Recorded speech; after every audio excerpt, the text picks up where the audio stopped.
पैदा हो कि हम न्याय के साथ मेरे के यहाँ विकास हो रहा है। समाज में एक भय का वातावरण था, उसको सरकार ने लगभग 20 वर्षों में समाप्त कर दिया। अब जो भी सरकार आएगी, हम हर अगले 5 वर्ष में जो पहले टारगेट था बिहार का कि राजधानी 5 घंटा में हम लोगों को पहुंचना है, वह टारगेट राज्य सरकार ने तय कर दिया कि अगले कुछ वर्षों में कहीं से भी 4 घंटों में राजधानी पटना राजधानी को मानो उसका दूरी तय करने में आसानी 4 घंटे। तो विपक्ष चाहती है कि अव्यवस्था फैले और सरकार चाहती है कि हम अमन चैन के साथ लोगों को विकास करें। सुविधा शहर में मिल रहा है, वो सारी सुविधा आपको देहात में मिलेगा। बिजली मिल गई, स्वास्थ्य की सुविधा मिल गई, सड़क को सुविधा मिल गया, तो फिर जो सड़क से जो शहर में जो सुविधा उससे ज्यादा अगर देहात में सुविधा है तो लोग क्यों जाएगा शहर के देहात के लोग देहात। नमस्कार, मैं रविरंजन निलय और आप देख रहे हैं एडीआर मीडिया बिहार। इन दिनों बिहार में बजट पेश किया गया है, जहां विभिन्न राजनीतिक पार्टी के नेताओं के द्वारा प्रतिक्रिया आ रही है। एक तरफ विपक्ष के नेता इस बजट को खोखला साबित करने में लगे हैं, तो दूसरी ओर एनडीए घटक दल के लोग इस बजट को बिहार के प्रगति में एक मील का पत्थर साबित होना बता रहे हैं। आज इसी बजट के बारे में हमारे बीच चर्चा करने के लिए उपस्थित हैं गया जिला भाजपा के वरिष्ठ नेता और गुरुआ विधानसभा के संभावित उम्मीदवार विनोद सिंह दांगी। स्वागत है सर आपका। धन्यवाद नीलय जी। सर, इस बजट को आप कैसे देखते हैं? यह बजट जो है बिहार का, जब से हम लोगों की सरकार बनी है 2005 से लगातार हम लोग बजट में बढ़ोतरी कर रहे हैं और हर क्षेत्र में हम लोग विकास कर रहे हैं, जिसका नतीजा हुआ कि आज जो बजट का आकार जो है 3.177 लाख करोड़ का हो गया। यह बजट जो है बिहार के लिए अगले साल, अगले 5 साल, अगले और सालों के लिए विकास में इतना कारगर साबित होगा जिसका यहाँ के 12-13 करोड़ जनता जो है अनुभव करेगी। एनडीए के नेतृत्व में वित्त मंत्री सम्राट चौधरी द्वारा बिहार विधानसभा के सदन में जब बजट पेश किया गया, वित्त बजट पेश किया गया, तो हम समझते हैं कि बिहार का जो इंफ्रास्ट्रक्चर में जो खर्च किया है सरकार, तो सबसे ज़्यादा अगर किसी चीज़ पर खर्च की है एनडीए सरकार तो वह है शिक्षा। उसके बाद स्वास्थ्य, सड़क और रोजगार से प्रेरित ही यह वित्त बजट है। हर क्षेत्र में यह बजट जो है रोजगार सृजन करने का काम करेगा। दूसरी ओर जहां तक विपक्ष की बात है, तो 2005 में बिहार का बजट का आकार क्या था और आज बजट का आकार क्या है, ये तो विपक्ष को देखना चाहिए और समझना चाहिए कि बिहार कहां से कहां पहुंच गया है। और सबसे बड़ी बात है कि इस बजट में मगध के लिए भी बहुत कुछ दिया गया है और खास करके बिहार में इतने रोड बन रहे हैं कि विकास के लिए मील का पत्थर साबित होगा। दूसरी ओर जो भी पैसा खर्च कर रही है सरकार, जिसका अगले वित्त बजट में सरकार जो उसको प्रावधान कर दिया है, वह है कि हर अनुमंडल में डिग्री कॉलेज खोलना, हर जिले में एक मेडिकल कॉलेज खोलना, हर अगले 5 वर्ष में जो पहले टारगेट था बिहार का कि राजधानी 5 घंटा में हम लोगों को पहुंचना है, वह टारगेट राज्य सरकार ने तय कर दिया कि अगले कुछ वर्षों में कहीं से भी 4 घंटों में राजधानी पटना राजधानी को मानो उसका दूरी तय करने में आसानी 4 घंटा लगेगा। तो यह किसके लिए है? आम जनता के लिए सरकार ने, एनडीए सरकार ने बाजार समिति का पुनर्गठन कर करके पूरे बिहार में किसानों के लिए बाजार समिति का पुनर्गठन करके विशेष तौर पर किसानों के लिए अलग से बाजार दी जाएगी। दूसरी ओर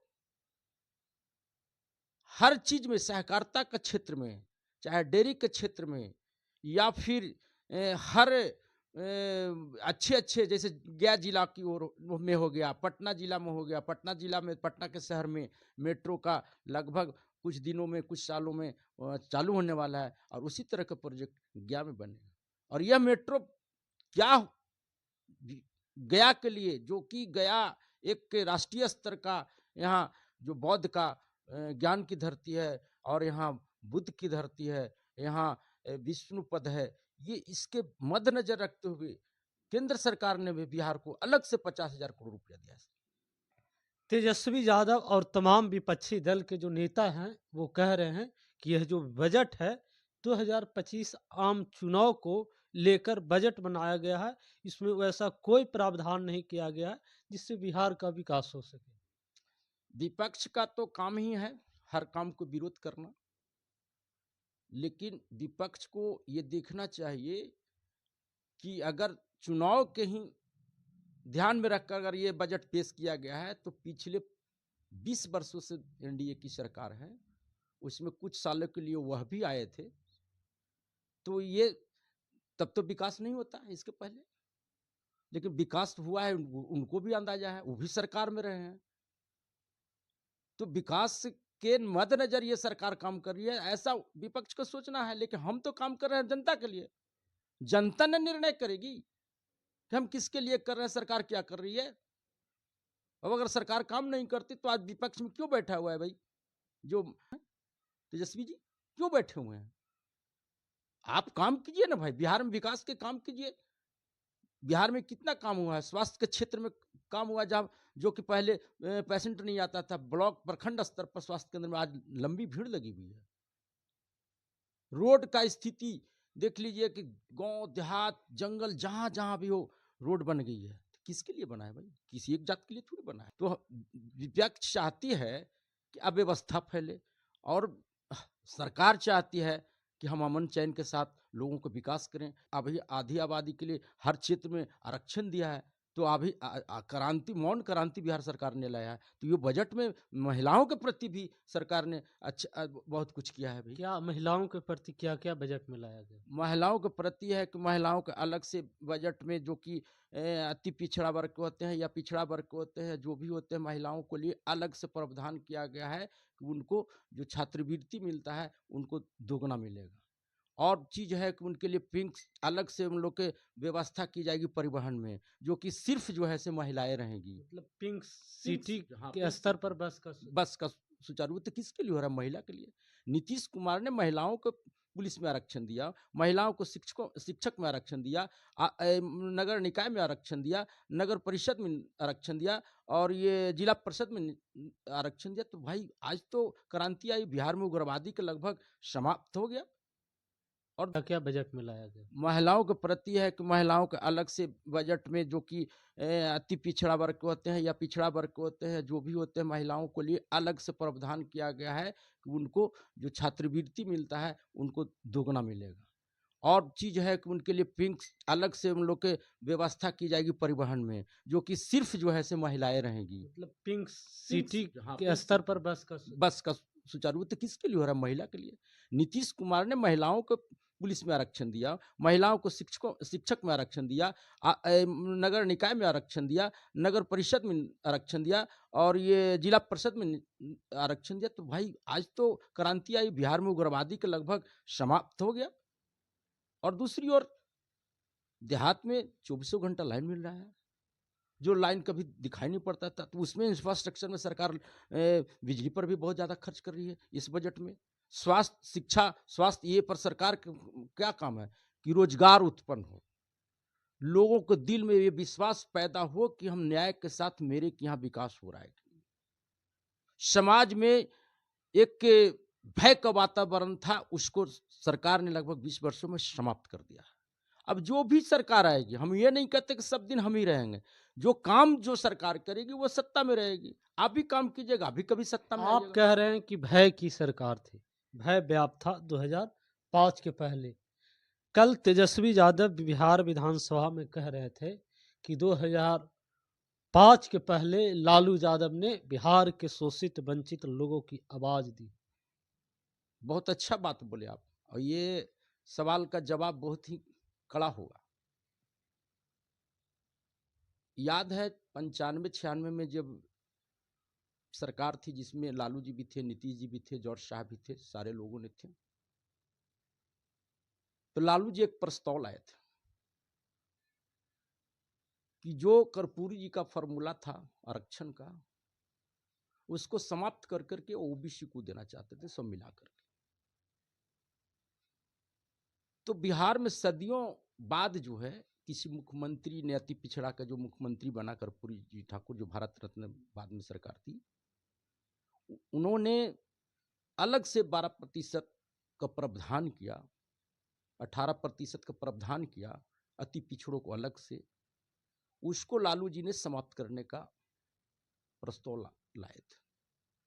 तो श्री नीतीश कुमार जी ने उस वक्त विरोध किया कि भाई जो अति पिछड़ों को अलग से जो आरक्षण दी गई है, जो न्याय के साथ विकास जो होगा समाज का, उस आप बर्बाद करना चाह रहे हैं।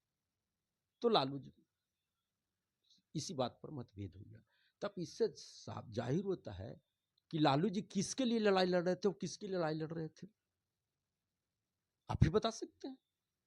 कि जब नीतीश कुमार ने कहा कि अति पिछड़ा का आरक्षण आप क्यों समाप्त करके ओबीसी को देना चाहते हैं, मतलब लालू जी अति पिछड़ा के आरक्षण को समाप्त करना चाहते थे। ये बात फ्लोर पर आया है, सदन में आया है।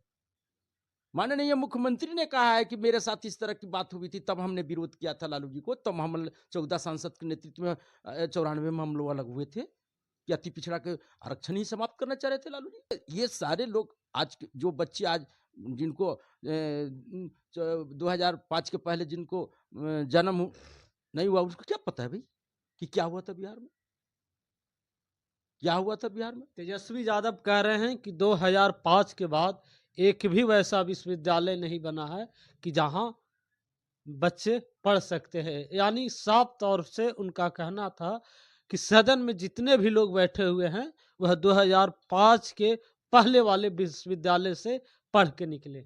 अच्छा बात बोल रहे हैं।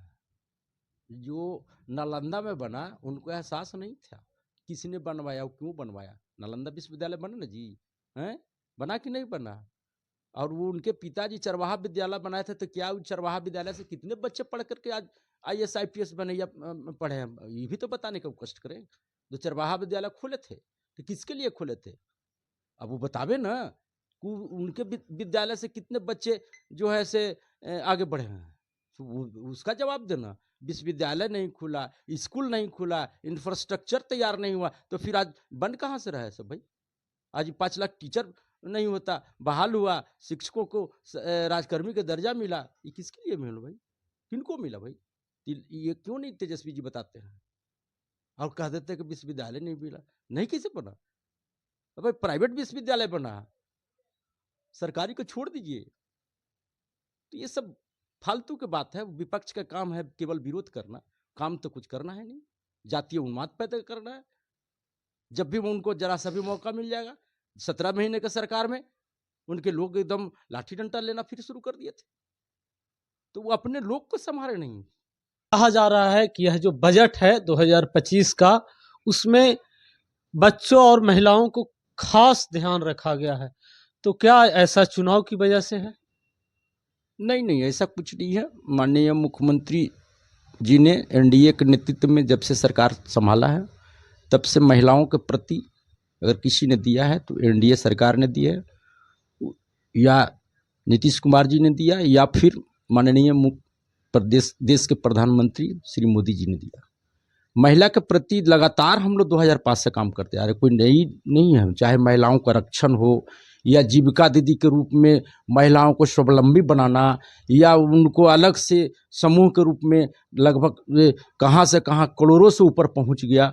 ये तो क्रांति लाया है NDA का सरकार ने, नीतीश कुमार के नेतृत्व में बिहार में क्रांति लाया है। और उसका नतीजा है कि आज बजट में खास करके सभी प्रमुख शहरों में महिलाओं के लिए पिंक बस की व्यवस्था की गई है। उसमें सारे स्टाफ जो होंगे महिला होंगे, ये बहुत बड़ी बात है। मतलब पुरुष एक भी स्टाफ नहीं एक हो, भी स्टाफ नहीं, ड्राइवर भी महिला, ड्राइवर भी महिला, कंडक्टर भी महिला, कंडक्टर भी महिला और होंगे, बैठने वाले भी बैठने वाले भी महिला होंगे।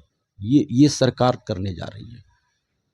दूसरी ओर है सरकार जो है से महिलाओं को व्हील चेयर भी देने जा रही है। महिलाओं को अलग से स्वावलंबी बनाने के लिए ऋण की सुविधा सरकार दे रही है कि आप जो है से साहूकारों से सूद पर पैसा नहीं लेकर के स्वयं को आप मजबूत बैंक बनाइए और उसके आधार पर आप लोग अपना काम कीजिए और बैंक से लीजिए और बैंक को दीजिए, किसी को सूद देने की जरूरत नहीं है। ये महिलाओं के प्रति सरकार की नजरिया है। मतलब जीविका दीदी को काम करने के लिए सरकार के द्वारा ऋण व्यवस्था की जा रही है। निश्चित तौर पर हर एक पंचायत में छठ घाट हुआ, महिलाओं के प्रति जो ज्यादा करके महिला छठ करती हैं, खास करके बिहार में, उत्तर प्रदेश में, तो बिहार में इसके लिए अलग से छठ घाट हर एक पंचायत, हर एक गांव में बनेगा। ये सबसे बड़ी बात है। चाहे वह हिंदू हो या मुस्लिम हो, सिख हो, ईसाई हो, सभी धर्मों का आज जो परिस्थिति बनी हुई है महिलाओं के प्रति, किसी भी प्रदेश में, किसी भी प्रदेश से बिहार में महिलाओं को जितनी आरक्षण और जितनी छूट दी गई है, शायद ही कोई अदर राज्य में दिया होगा। 50% महिलाओं को आरक्षण देना बिहार नहीं, देश के लिए क्रांति है। और जिस घर में एक कहावत है कि एक पुरुष पढ़ जाएगा तो सिर्फ वह पुरुष पढ़ेगा, और अगर एक महिला पढ़ जाएगी तो उसका पूरा घर पढ़ जाएगा, पूरा घर शिक्षित हो जाएगा। नीतीश कुमार को वहां सोच है, नरेंद्र भाई मोदी का वहां सोच है कि महिला को अगर हम स्वावलंबन बना देंगे, स्वावलंबी बन जाएगी तो पूरा घर बन जाएगा। जब पूरा घर बन जाएगा तो पूरा देश बन जाएगा। ये सरकार का बजट का प्रावधान है। विवाह मंडप बनाने की भी योजना की गई है, बात की गई है सर, ऐसा क्यों? निश्चित तौर पर कि विवाह मंडप बनाने के लिए होता है कि बड़े बड़े अब जो है बन रहा है, मॉल बन रहा है, हॉल बन रहा है, तो उसमें सब लोग सक्षम नहीं है, गरीब वर्ग के लोग, तो उससे विवाह मंडप बन जाएगा तो आम आदमी भी वहां शादी कर सकता है, जिसका मतलब कोई व्यवस्था नहीं है 100-200 आदमी रखने का। इसकी सरकार की इस सोच के तहत विवाह मंडप बन रहा है, समझे? मतलब स्मार्ट शहर के जैसा बस स्मार्ट बस गाँव। जो सुविधा शहर में मिल रहा है वो सारी सुविधा आपको देहात में मिलेगा। बिजली मिल गई, स्वास्थ्य की सुविधा मिल गई, सड़क की सुविधा मिल गया, तो फिर जो सड़क से जो शहर में जो सुविधा उससे ज्यादा अगर देहात में सुविधा है तो लोग क्यों जाएगा शहर के, देहात के लोग? देहात में तो आबो हवा भी स्वच्छ है। और दूसरी ओर ये हम लोग के बहुत चिंता का विषय बना हुआ है देश में या राज्य में कि लोग खेती के प्रति उदासीन होते जा रहे हैं, खेती के प्रति मोह भंग होते जा रहा है। हम उसकी ओर कैसे ले जाएंगे और उसके प्रति हम कैसे लोगों को निष्ठा बढ़ाएंगे कि किसान खेती करे, उसका खेती का जो उपज हो उसका उचित मूल्य मिले, इसके लिए बाजार समिति का सरकार व्यवस्था की है, उसका बाजार जो है से देहात में भी उपलब्ध हो, हर प्रखंड में हो। ये प्रावधान है। कृषि रोड मैप भी बन रहा है। कृषि रोड भी आज से नहीं है, पहले से भी कृषि रोड मैप है और कृषि पर काम हो रहा है। आज कृषि का देन है कि सबका उपज बढ़ रहा, धान, गेहूं, दाल, दलहन, सबका उपज बढ़ रहा है। ये तो कृषि रोड मैप का ही कमाल है। वो जो सरकार जो है बहुत पहले से काम कर रही है, यंत्र पर अति दे रही, छूट दे रही है। जो भी बड़े बड़े यंत्र लीजिएगा किसान के लिए, कृषि के लिए, उस पर छूट मिल रहा है। ये सब सारे काम हो रहे हैं और आगे और काम होंगे। मतलब आप कह रहे हैं कि बिहार के चहुमुखी विकास के लिए यह बजट लाया गया है। बिल्कुल, यह बजट जो है अगले साल के लिए, अगले 5 साल के लिए, ये बजट जो है बिहार के लोगों को एहसास होगा कि यह बजट से हमको क्या फायदा मिलेगा। हर क्षेत्र में फायदा है, हर क्षेत्र में सरकार पूंजी, नीतिगत पूंजी लगा रही है ताकि विकास हो। और सरकार का जो ध्येय है, छोटे-छोटे उद्योग अति जैसे खास करके सरकार का उद्देश्य छोटे-छोटे उद्योग का, वो उसमें भी सरकार ज़्यादा पूंजी इन्वेस्ट कर रही है। और उसके लिए अब धीरे-धीरे जो जब जैसे स्वास्थ्य, शिक्षा और सड़क का जब व्यवस्था हुआ, बिजली की व्यवस्था हुआ, तब धीरे-धीरे इंडस्ट्री वाले लोग भी आ रहे हैं। लेकिन सर बिहार में इतना बड़ा जनसंख्या है बिहार की, 5-6 नहीं इससे ज़्यादा मेडिकल कॉलेज है। लेकिन देखा जाए तो यहाँ पे दवाई बनाने वाली एक भी कंपनी नहीं। ये बात वो आप बहुत बड़ी बात बोले। और लेकिन इसका इस बजट में प्रावधान आया है कि अब बिहार में ही दवा का प्रोडक्शन होगा, दवा फैक्ट्री लगेगी। इसके लिए सरकार प्रावधान कर दी है इस बजट में। तो संभावना तो हमेशा बनता रहता है। जो कमी है, देखिए, कोई भी काम पूरा तब तक नहीं होता है जब तक जैसे पब्लिक का पॉपुलेशन बढ़ते जाता है, आवश्यकता बढ़ते जाता है, उसी तरह से काम भी बढ़ते जाता है। अब बिहार में था क्या भाई? क्या था बिहार में? झारखंड अलग होने के बाद क्या बचा बिहार में भाई?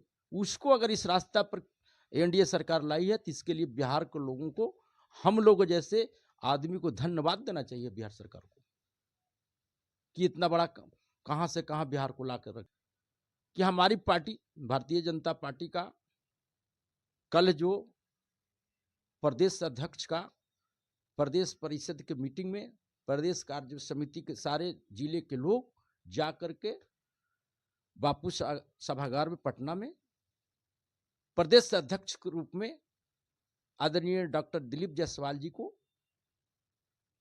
पर्यवेक्षक के रूप में उपस्थित हरियाणा के पूर्व मुख्यमंत्री एवं केंद्रीय मंत्री खट्टर साहब ने पूर्ण रूप से जिम्मेवारी मिला डॉक्टर दिलीप जायसवाल के पूरे बिहार के परिषद के सामने। मैं उसके लिए माननीय प्रदेश अध्यक्ष को धन्यवाद देता हूं, क्योंकि मैं भी जिला कार्य समिति के मेंबर हूं, उसके नाते मैं वोटर समर्थन मेरा भी है। तो हम लोगों की सूचना मिली थी और बड़ा अच्छा लगा कि बिहार में एक प्रदेश दिलीप जायसवाल जी के नेतृत्व में संगठन, सरकार सब अच्छा से चलेगा। और एनडीए के 2025 में 225 से ज्यादा हम लोग सीट लाएंगे। मुख्यमंत्री के उम्मीदवार को मुख्यमंत्री तो नीतीश कुमार अभी हैं, नीतीश कुमार, उनके नेतृत्व में चुनाव होगा। उनके नेतृत्व में चुनाव होगा और जीतने के बाद मुख्यमंत्री को, जीतने के बाद कोई विधायक ने तय करता है जी, आप हम कौन होते हैं? विधायक तय करेगी। 2243 में जितने विधायक जीत के जाएंगे, विधायक तय करेंगे मुख्यमंत्री कौन होगा। कहीं ऐसा तो ना कि महाराष्ट्र वाला खेला हो जाए बिहार में?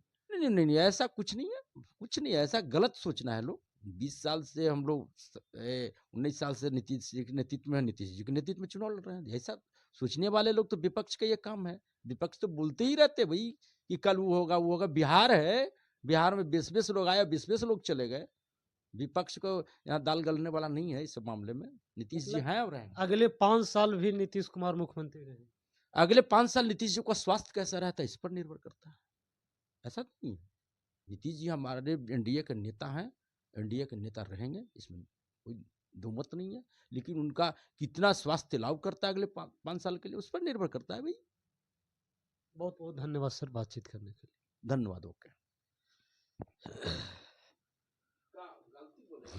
ना